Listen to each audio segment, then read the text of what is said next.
Саламатсыздарбы? Медиа 24 маалымат агенттигинин көрөрмандары, биз бүгүн студиябызга саясий ишмер Темирбек Асанбековду чакырдык элек.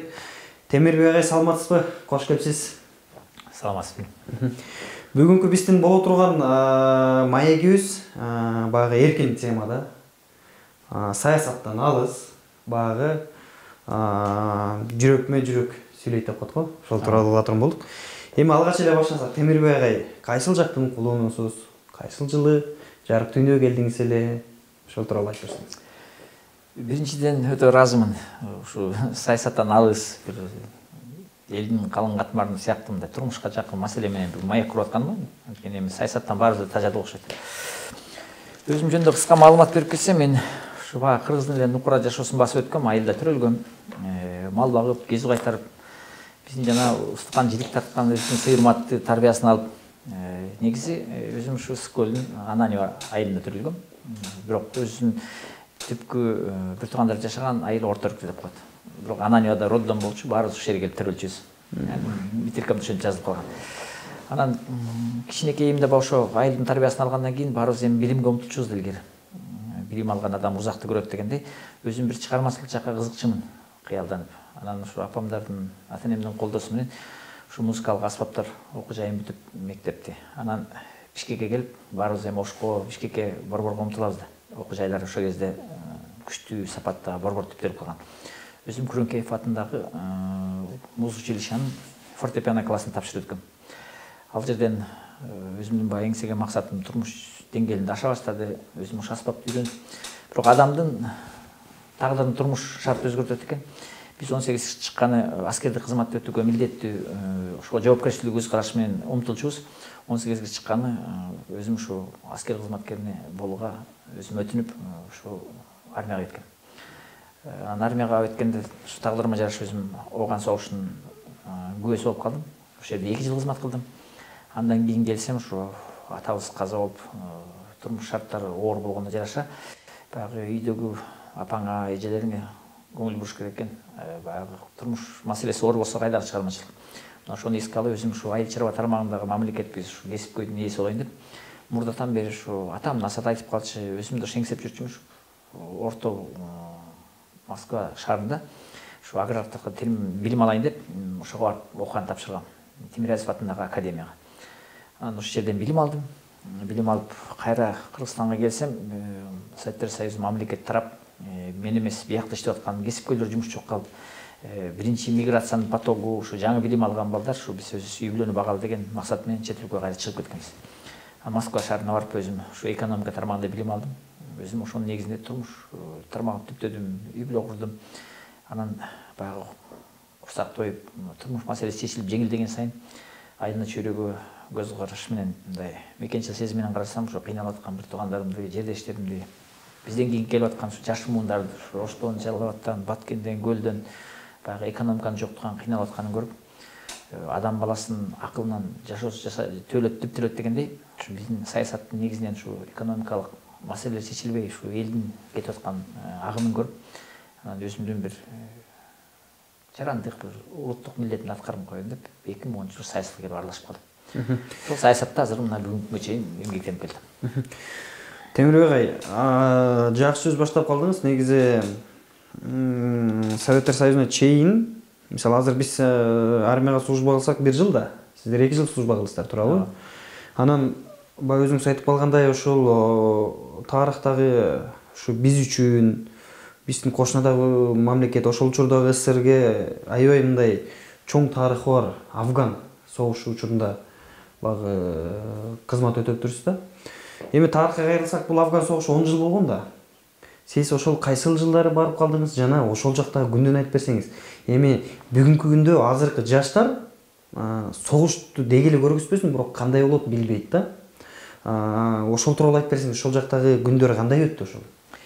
Эми согуш эмне үчүн жүрөт? Ар бир адам баягы мамлекет өзүнүн кызыкчылыгын, тынчтыгын коргойт экен. Эми дүйнөдө талаш тартыш көп экен да. Ата-бабадан бери ушу жерин сактап, талаш тартыш менен өзүнүн эртеңки келечегин коргоп келишкен. Мына ошол сыяктуу биз Советтер Союзунун баягы жогорку чечимдеринин негизинде биз аскер кызматкер болуп ушуга барып калдык. Билбеген адамдарга түшүнүп кетейин, Афганистанда бул 25 миллиондон ашык киши жашайт. бул да өтө чоң саясий каталыктарды кетирип, чоң мамлекеттердин ортосундагы бир байкуш бир тирешүүнүн негизинде элин азабына салган мамлекет да саясаттын кесепети. Ошол жерде Советтер Союзу, Америка мамлекеттери ич ара талаштын негизинде ошол Афган мамлекети курмандыкка чалынган да. Аны мен азырынча түшүнүп отурам. А кезде биз Советтер Союзунун баягы тарбиясы менен, сезим менен, кандайдыр бир ардактануу менен барганбыз. Бирок ошого аралашканда мен өтө чоң сабак алдым. Бул согуш эч качан жакшылыкка алып келбейт. Бул кайгы капа. Ошо балдардын, аялдардын өтө кыйынчылыгы. Негизи эле адам баласына бул согуш жолу менен маселени чечүү өтө туура эмес иштер да. Бир четинен кайгы капаны көрдүм, экинчиден ошо чоң сабак алдым. Азыркы күнү саясатта да ушунун армияда алган чоң тарбиямыз мени бир иретке салып турат. Кыргыз эли жакшы бир тил табыш ойлойм. Маданияттуулук менен ушу бала бакыра, ушу жаш муундар согушту көрбөгөндөй кылып, ушу акылмандуулук менен келечегибизди түптөсөк деген өзүмдүн бир ниетим менен азыр ушу согуштун көргөн өкүлү гана айта алам да, өкүл катары. Эми баягы мага аябай кызык да. Ушул Афган согушунда сиз баягы кызыл зонада болдуңузбу? Согуш атканчу жерде болдуңузбу? Эгер ошол жерде болсоңуз мындай бир ошол жактан бир кызыктуу көрүнүштөрдү эске салсаңыз. Көрүнүш, мен биринчи жолу ошол жерде жашаган кыргыздарды көрдүм. Баягы аябай суктандым да. Анан ар кандай улуттардын ошол жерде жашаган мамлекеттеги мамилесин көрдүм. Алар эми Афган жарандар болуп калды. Бирок согуш убагында эң кызыктуу маселе ошо кыйын убакта адам өзүн кантип алып кете алат, өзүнүн мындай намыстык сезимин кандай көрсөтө алат. Бир гана кызыктуу нерсе, өзүбүздүн ушу согушка биринчи жолу катышып атканда акыл эси бар адам баары сестенет өлүмдөн. Биз 18-19 жаштагы жаш балдар болчубуз. Анан өзүбүздүн ошо согуш талаасында бизди жетектеген офицер 23 жаштагы эле орус жигити болчу. Анан атышы жүрүп атат. Албетте сестенип корккондо эмнегедир эч нерседен сестенбей ушу тамактанып отурганын көрсүбүз да. Анан таң калып, өзүмдүн бир байыш деген өзүмдүн өзгөндүк жигит бар болчу. Экөөбүз эми чочулуп атсак, эмне чочулуп атасыңар? Силер мусулман балдарсыңар. Кулчулукка түшүп калсаңар да силерге эчтеке зомбулук кылбайт, балким тилип каласыңар. Мына мен башка диндин тарбиясындагы орус жаран мени андан да кыйын азапка салып, эмне эле коркуп атасыңар? Бир четинен куралыңар ордунда пленге түшө элексиңер. Пленге түшө элек жатып корккон жоокер эч качан согушта жеңе албайт деп биз аны коркпой, ушинтип бизге дем берген таң калчубуз да.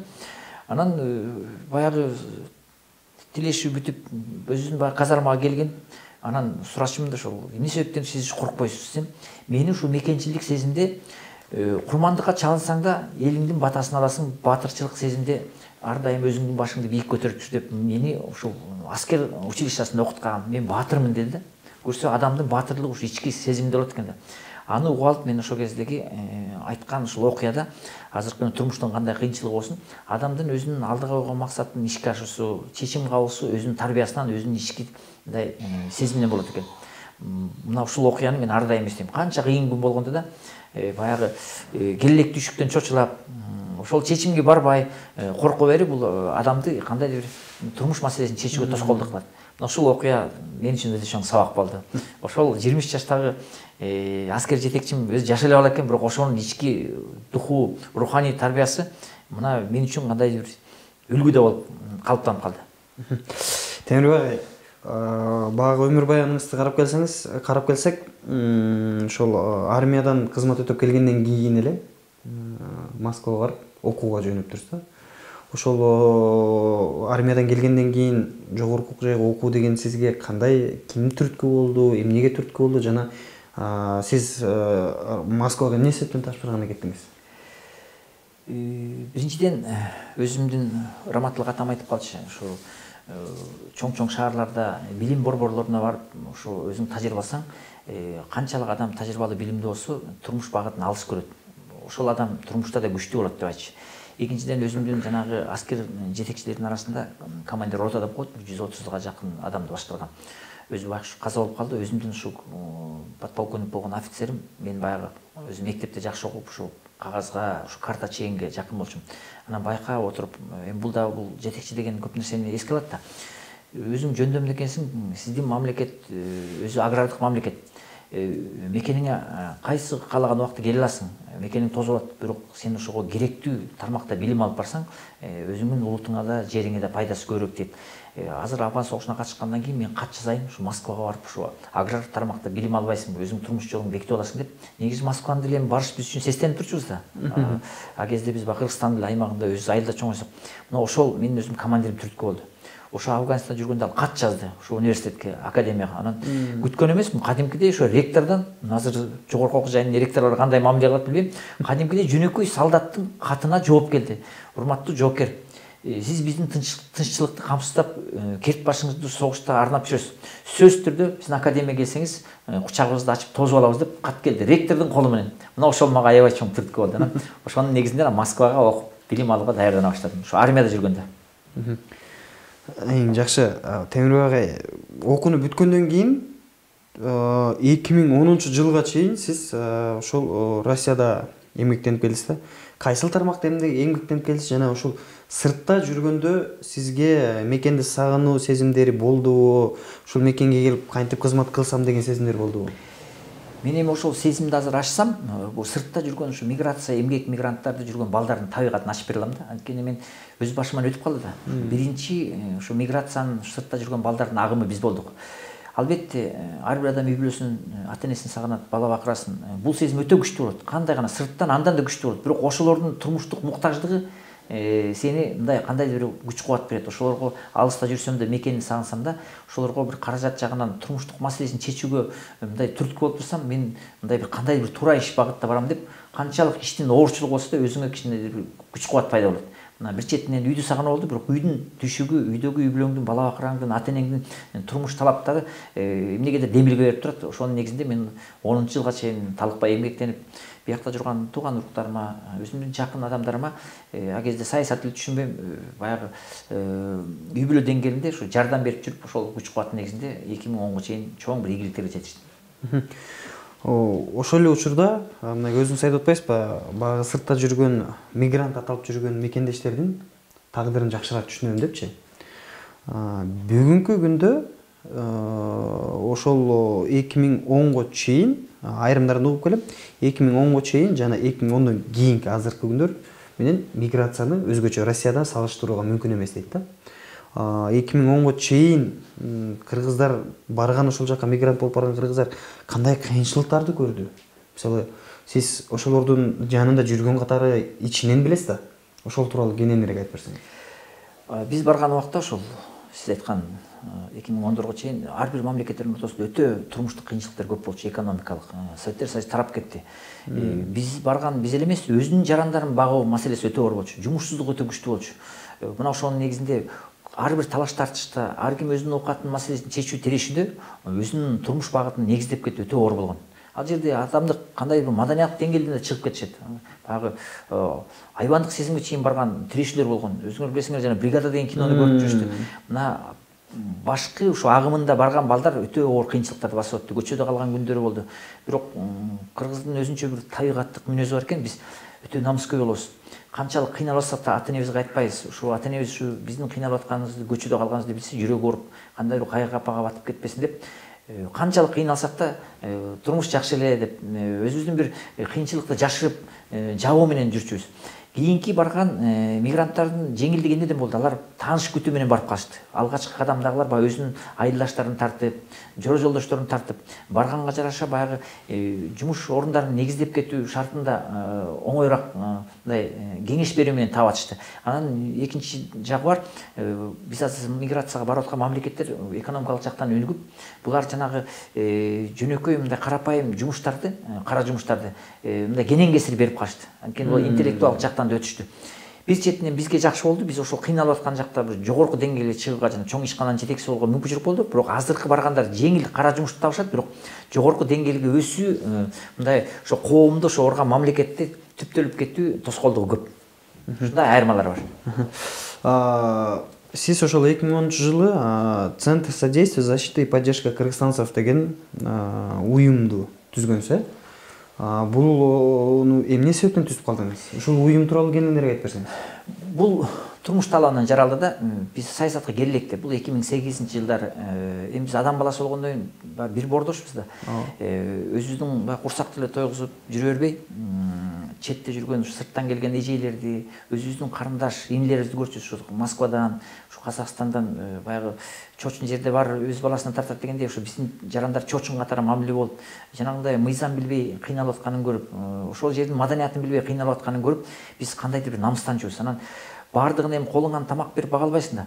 Жок дегенде ошол жаңы шартта өзүнүн турмуш багытын, турмуш маселесин чечип кетсин деп, мындай маалымат катары, кеңеш катары бириктирип, ошолго бир турмуш жеңилдигин тезирээк ачалы деген уюмду түзүүгө бир кандайдыр ой пикирлер жаралды.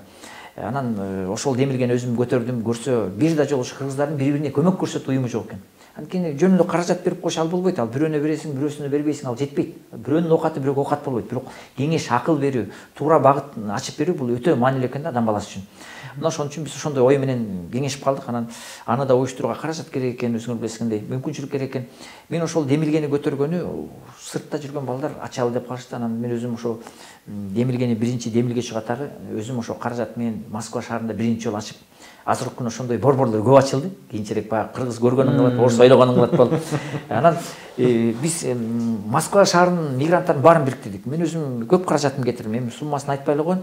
Ал жерден атайын жана Минюс деп коет. Биздин мамлекет институттары көп андай жака көңүл бура бербейт. Каалаганы келип биздин мамлекетти өтүгүн тергөлөп. Россияда андай уюмду ачуу үчүн өтө чоң сыноодон өтөсүң, өтө чоң юридикалык документтерди төлөсүң. Мен ошол жердин жараны болуп калгандыктан, ошол жердин окуучусу болуп калгандыктан, эмнегедир ошого мүмкүнчүлүк беришти. Биз мыйзам талашында туура иш кылганыбыздан биз ошону негиздеп Москва шаарындагы кыргыздардын башын аябай бириктирдик. Бирок бириктирген менен ушунчалык бир сырттан келген көмөккө көз артып мындай тарбияланып калыппыз. Бирөө жардам берет деп мамлекет деңгээлинен бери. Анан биз ачылар менен эле ошо Москвада биз ошо ачып атканда 100 миңге чакын кыргыз бар болчу. Азыркы күнү андан да көп болуп калды. Баары эле чубап келе баштады, жардам сурап эле. Анан бул жөн эле коомдук бирикме уюму да. Анан келип биригип ошону бирибизге түрткү болуп иштесек, улам келип атканын көрүп, көрсө биз аягында түшүндүк. Биз ошонун жанагы миграциянын пайда болуп аткан себеби менен күрөшпөй эле, жыйынтыгы менен күрөшүп атпыз. Кыргызстан мигрант чыгарган фабрика болуп калыптыр. Анан ошо келип эле кайсы жерден жардам берет десе эле, бирөөсү квартира алып бер, бирөөсү билет алып бер деп келет. Эми биз мамлекет болбогондон кийин ал бир-эки адамдын колунан келбейт да. Анан ошол кезде жана саясат мага түшүнүк келе баштады. Анткени ошонун ушу миграциянын пайда болуп аткан себеби, экономиканын жоктугу ошо саясатка барып такалат экен деп, ошол кыргыздарга жардам берүү борбору мени саясатка баруума түрткү болушту. Ошончолук академиялык билим алып, чоң ишкарды башкарып атып, анан биздин мамлекеттеги саясатчылардын атайлап кылбай эле ошо тажрыйба жоктугунан биз ошо экономика түрткү боло турган мүмкүнчүлүктү ачалы деп, анан өзүм өтө катуу ойлонуп жүрүп, ошол жерде турган биздин 7 область 40 райондун мурда Москвада окуган аксакалдар болчу, кеңешип, анан 1 миллион мигранттын бир ушу саясатка келип өзүнүн эртеңки күнү укугун, ошол миграциялык агымдын кызыкчылыгын коргогон саясий жүзү жок экен. Анткени саясатка барыш үчүн өмүрүңдү арташың керек экен, каражатын кетиришиң керек экен, ошол жерде турукталып калган оокатыңды ташташ керек экен. Анан адам баласы бар ким эле өзүнүн жылы төшөгүн кармайт экен да. Анан өзүм баягы ичара ойлонуп, ушу Афган согушунан тирүү келдим эле. Бул дүйнөдө эч ким төөлүк жашабайт. Эми бир аттанып көрөйүн деп үй бүлөм менен кеңешип, досторум менен кеңешип, жанагы борборду өткөзүп берип балдарга. Анан 2010-жылы жарандыгымды алмаштырып, анан мекенеме кайтып келдим. Ушу саясат жолу менен экономика жол ачып, ушу Кыргызстанда жумуш орундары пайда болсо, биздин жаштар сыртка кетпей, элдин саны көбөйүп, өзүбүздүн тескерисинче ушу сыртта жүргөн билимдүү, эмгекчил жаштарыбыз келип, Кыргызстандын эли көбөйүп, мамлекет катары өзүнүн бир турмуш багытыбызды ачсак деп. Темирбек агай, мен ушул маселени сиз менен аябай маектешим келип атат да. Баягы сиздер жаш кургансыздар да, окуп жүргөн кездеги тарбия, анан азыркы биз жашап жаткан доордогу ушул 21-кылымдагы азыркы жаштардын тарбиясы кандай болуп атат? Айырмасы барбы? Айырмасы өтө чоң. Биз азыркы тарбият жалаң эле өзүнүн материалдык муктаждык жагы менен карашат. Ушул адамдын мага ушу турмуш жагынан кереги болуп калабы деп, анын адамдык сапаты, кандай маданий деңгээли, бир руханий тарбиясы буга такыр көңүл бура калды. Бизди кичинекей кезибизден мындай жупуну эле жашачу Советтер Союзунда көпчүлүк, бирок кандай бир намыс деңгээлинде, бир улуттук сезимде өзүбүздү мындай жупуну кийинсек да ошону таза алып, мындай адамдык аброюбузду сактап жүрүү негизинде тарбияланганбыз. Болор болбосо оокат үчүн да адамдык сапатыбызды кетирген эмес. Азыркы күнү ушу жаштар материалдык жакка өтүп алышып эле баягы кимдин пулуң болсо кулуң деген тарбиянын негизинде өтө башканда, анан эмнегедир бул мындай маданий деңгээлде да өтө мындай терс баалуулуктарды сиңире башкан. Өзүнүн күнөөсүн мойнуна албай, катачылыктарын сезбей, мына ушул айырма тарбия саясат деңгээлине чыгып кеткен. Мына үчүн азыр айтат саясаттагылар көп мындай туура эмес, начар адамдар деп. Бул да коомдун ичинен сыгырылып чыккан адамдар да. Мына качан кайсы мамлекеттин ушу маданияты, ушу тарбиясы, өзүнчө бир нукура улуттук бир жакшы баалуулуктары коомго сиңгенде, өзгөчө жаштарга гана биз ошондо биз бириккен улут катары, бириккен элдин күчү катары мамлекет түзүп алабыз. А эгерде баарыбыз эле айбан сыяктуу жана оокат маселеси менен тиреше берсек, бул эч качан адам баласы башы бирикпейт. Бул оокат ажыратат. Материалдык маселе менен бул тарбиялык маселе, бул руханий жагы, мындай тарбия жагы мындай айкалышкан мамлекет тарбияны алыш керек. Мына ошого мен азыркы күнү айырмасын өтө ачык айкын көрүп атам. Себеби бул суроону эмнеге бердим? Анткени баягы менин өзүм атаман, рахматтуу чоң атаман угуп келген кезде аларда баягы кыйынчылык жашоодо жашап, оор турмуштун айынан ошондой тарбиялар аябай сиңген дейт да. Себеби сиз эле айтып аткан мисалы жанагындай материалдык жакка кирип кеткенде, бүгүнкү күндө баягы кыргыздын жакшы сөзү бар эмеспи? Колдо алтындын баркы жок дегенчи. Ошол маселе көтөрүлүп келатабы дегенде түшүнүк бар да. Анан мен өзүм атаман, рахматтуу чоң атаман тарбиялаган жигитмин да. Анан бүгүнкү күндө жаштардын көбүн көрүп, баягы жүрөгүң сыздайт да. Себеби өзүңүз айткандай руханий маданиятыбыз жок. Ата бабадан келген баалуулуктарыбыз көрүнбөйт. Ушундай күнгө алып келген эмне себеп болду жана ушунда кантип чыгабыз биз? Аябай жакшы суроо бердиңер. Мен жана саясатты айтпадым, эмне үчүн саясатка бардым? Ушу саясаттын туура эмес эрежесинен экономикабыз талкаланып, ушу экономиканы жактырган жумушчулук пайда болуп, миграция пайда болду деп. Мен жаштарды, жаш муунду күнөөлөгөндөн таптакыр алысмын. Биз аларга ошо туура тарбия бербей, туура шарт негиздебей биз көчөгө таштап койгонбуз. Анан ар кандай баалуулуктун негизинде адам баласы оюнчукка кызыгып, үй бүлөлүк сезимди билбей калса, ошо болбогон оокат үчүн атасынын кадыр баркын оокатын чачат дегенде, биз чет мамлекеттин маданий, илимий, руханий таасирлерине өзүбүздүн жаштарды калтырып койгонбуз. Бул себеби эмне деп болду? Ошо биздин мамлекет башчылары, ушу Аскар Акаевичтин убагынан бери ушу саясий тажрыйбанын жоктугунан. Ар бир үй бүлө бул мамлекеттин түптөрүчү. Ар бир үй бүлө өзүнүн бала бакырасын өзү тарбиялайт, өзү кийинтет, өзүнүн бир баалуулуктарын сиңирет. Биз болсо баягы өнүккөн мамлекеттердин, күчтөнүп, калыптанылган мамлекеттердин эрежесине секирип жасайбыз деп атып, баягы биринчиден тамга таанытып, анан эсептеп үйрөтүп да тепкич басып өтпөйлү, сразу ошого секиребиз деп, даярдык көрбөгөн ак көңүл элибизди ошо чоң күчтүү мамлекеттердин башкача таасирине салып берип койгонбуз. Билим жагынан болсо да ар кандай илимий агымдарды киргизип койгонбуз. Азыркы күнү чет мамлекетке, өнүккөн мамлекетке барсаң, кыргыз мамлекетинин университетин ачтырбайт. Кыргыз мамлекетинин тарбиясын киргизбейт. Алар өзүнүн тарыхта түптөлгөн гана өзүнүн баалуулуктарын киргизет. А биз болсо ушунчалык эле баягы жеңил ойлук менен дүйнөдө баары эле биз боорукер, бизге жакшылык каалайт деген менен биз саясаттагы эң чоң маселени түшүнбөй калдык. Дүйнө бул талаш тартыш. Дүйнөдө ар ким өзүнүн кызыкчылыгын коргойт. Өзүнүн баягы үй бүлөсүн коргондой элинин эртеңки келечегин ойлойт. Мына ушуга биздин мамлекет башчылары жеңил ойлук менен баягы Советтер Союзу тарагандан кийин элибизди, ак көңүл элибизди, жаштарды салып берип коюшкан. Мына ошонун кесепети өздөрүнүн башына келип, туура эмес тарбия алган өзүбүздүн коомдун агымы чет өлкөгө өзлөрүн миграцияга кетүүгө мажбурлады. Баягы эмне кандай үйрөнүп сепсең ошондо түшүм аласың дегендей. Бул саясий катачылыктын негизинен чыккан. Темирбек агай, албетте эми баягы саясий чөйрөдө жүргөн адам катары саясий тууралуу дагы суроо бербей калсам болбой калат.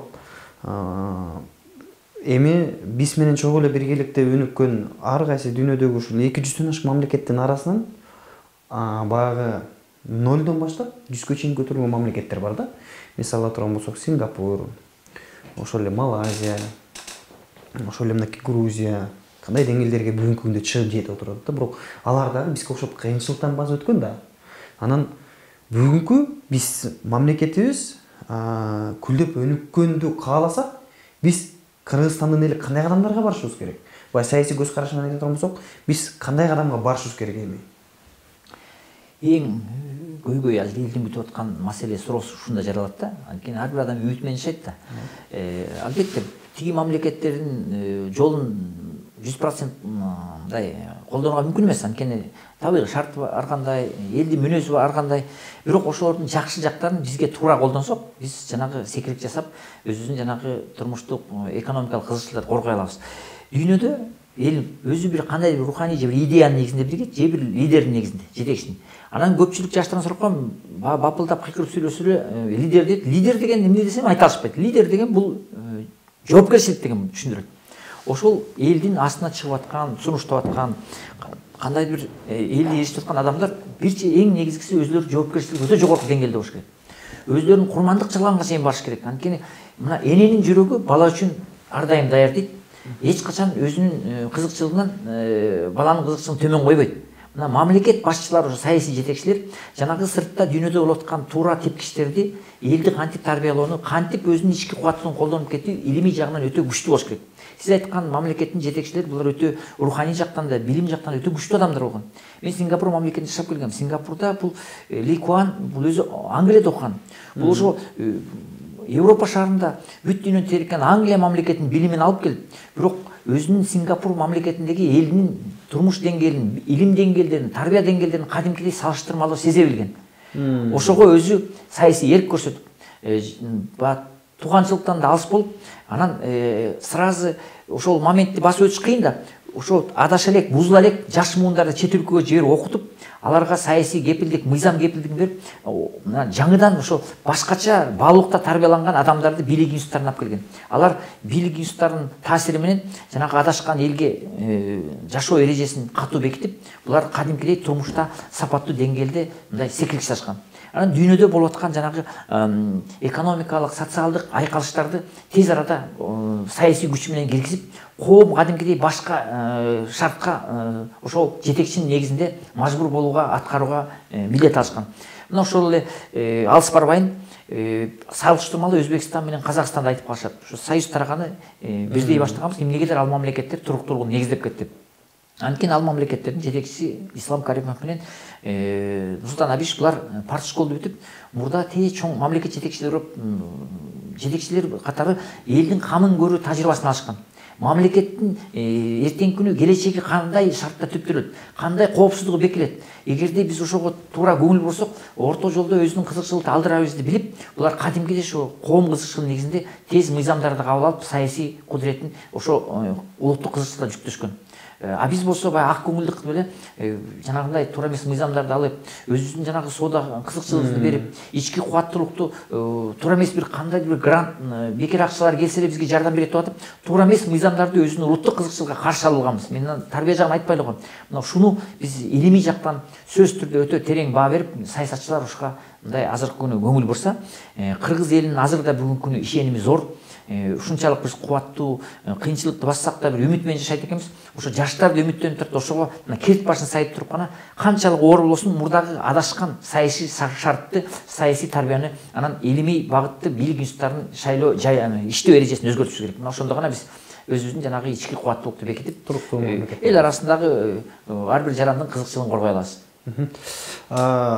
Айтсаңыз, бүгүн биз негизи Кыргызстан жаратылышка бай келебиз да. Ошол эле учурда бүгүнкү күндө туризм Кыргызстанда көп өнүгө элек да.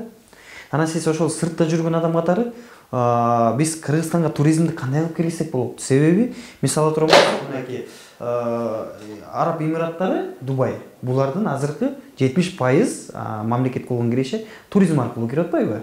Нефт эмес, туризм аркылуу кирип атпайбы? Биз ушул туризмди Кыргызстанга кантип киргизсек болот? Биринчиден ошо келе турган туристтин табигатын билиш керек. Акча каражаты бар. Ал өзү бир суктанып, бир жаңы нерсени көргөнү, өзү менен бир кандай бир бакубатчын, бир жакшы жер калчылыгын сезгене келишет. Андыктан баягы кыркырык урушкан үйгө эч ким келбейт дегендей биздин ички саясаттагы тирешүүнү токтотуш керек. Зомбулукту токтотуш керек. Анткени тытышкан үйгө тамак ичкенде эч ким келбейт.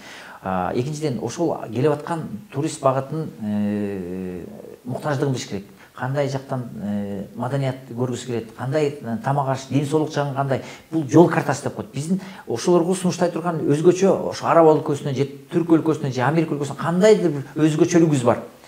Албетте өзгөчөбүз. Аларда 6 ай, 7 ай климаты жылуу болуп, сууга, деңизге түшүп болсо, бизде кадимкидей татынакай тоо шарттар бар. ошо жаныбарлар атты, биздин кадимкидей таза этаж тамак ашыбыз бар.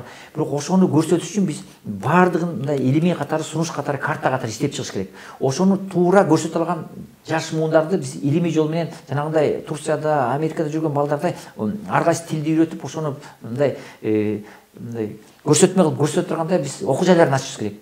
Үчүнчүдөн сөзсүз түрдө медицина жана коопсуздук маселесин бекитишибиз керек. Анан келгенде баягы адам баласы күлсө турмушка үмүт ачылат дегендей, ошо аэропорттон бери ушул кеткичекти биз жылуу мамиледе ошол адамды бир жакшы ой пикири менен кете тургандай, ал эртеңки күнү барса бизди даңазалай тургандай жакшы бир ушу маданий тармагын иштеп чыгыш керек. Мына ошондо гана келет. Болбосо мындай тубаштар толтура. Суктанган жерлер дүйнөдө жер тоголок көп. Бардыгы адам мамилесинен башталат. Адам мамилеси дос күтөт дейт ушу мамиле менен. Кандай ишкана түптөйт дейт. Биз туризм тармагында ошондой элестетишибиз керек. Биз ошол биздин табигаттык өзгөчөлүктү, ушу таза суубузду, табигаттын суктанган мындай өзгөчөлүгүн, кандайдыр бир улуттук бир баалуулуктарыбызды биз кадимкидей заманбап убактарда көрсөткөндү үйрөнүшүбүз керек. Мисалы айтып кетейин. Эми ушу түрк эли келсе, алар өзлөрүнүн жана кебаб тамактарын ичет. Булардын мындай назик тилде тил табышканы бар. Биздикиндей мындай орой тилден алысыраак болот. Же болсо чет өлкөлүк, батыш өлкөлөргө келсе, алар баягы биздин гостиницаны көргөнү келет. Булар мына тоо ташты көргөнү келишет. Ар бир келе турган туристтин табигатына жараша биз ушу турист картасын издеп чыгыш керек. Анан бул мындай тейлөө жагындагы маселеси саясатчылар эмне негиздеш керек. Мына азыркы күнү ошол туризм багытындагы өнүгүп кетүү үчүн саясатчылар биринчи коопсуздук маселесин өтө караш керек. Аэропорттон баштап ушу инфраструктуралык жанагы жол эрежелерин жеңилдип турмуштан кыйнабагандай, анан туризм жөн жеринен өнүгүп кетпейт да. Адам баласы тамак ичпесе алсырап калат дегенде энергетика тармактарын өнүктүрүш керек. Эгерде биз энергетика тармагы бул бир жылда өзгөрүп кетпейт. Ошол жерге элдин салыгын талаа чачка, мындай тояшка чачпай, энергетика тармагын өнүктүрбөсөк, биз эртеңки күнү ушул гостиницадагы кондиционерлерди, жолдун жана күйгүзүү жарыктыгын, ошолорду тейлей турган ишканаларды иштете албай калабыз. Мына ошонун баарына биз мындай бир эле жыл, 2 жыл чечилип калбайт. Ошого биз мамлекет тарабынан каржы бөлүп, жаңыдан түптөлүп калаткан ушул туризм тармагын өнүктүрүү ишканаларына мамлекет өзү түрткү болуп бериш керек. Мына ушуну мен эртеңки күнү саясий деңгээлде да, илимий деңгээлде да коомго түшүндүрүп, анан мамлекет башчылары менен туура чечимге барууга түрткү болууга биз салымыбызды кошушубуз керек. Мен бүгүн эле ушул интернет булактарынан карап отуруп Жогорку Кеңештин депутаты Дастан Бекешевдин сунуштаган сунушун угуп калдым да. Дастан Далбайчы айтып атат, биз баягы бюджетти көтөрөбүз десек, ушул көлдөгү кара курайды жана казино оюндарын сырттан келген коноктор үчүн ачышыбыз керек дейт. Сиздин көз карашыңыз бул туура эмеспи? Эми бул кыргыздар дайыма эле бир тармагын көрүп алып, биринчи алтын сатабыз дедик, алтын сата албай азап чегип атабыз. Эми ошо кара курай сатабыз деп баштадык. Бул туризм деген көп тармак нерсе. Мисалы үчүн туризм тармагында мисалы үчүн ушул келе турган конокту мындай эске алсак, ал келип даже 6 күн же бир 2 жума эс алса, ага өзүнчө бир кандайдыр бир сунуштар пайда болуш керек. Ошо жата турган жатаканасынан баштап эртең менен турганы бир күнү ат чапса, эртеси сууга түшмөйү, андан кийин тоого чыкмайы, андан кийин улуттук баалыктарды көрмөй, ал кечке эле суунун жээгинде жата бербейт да.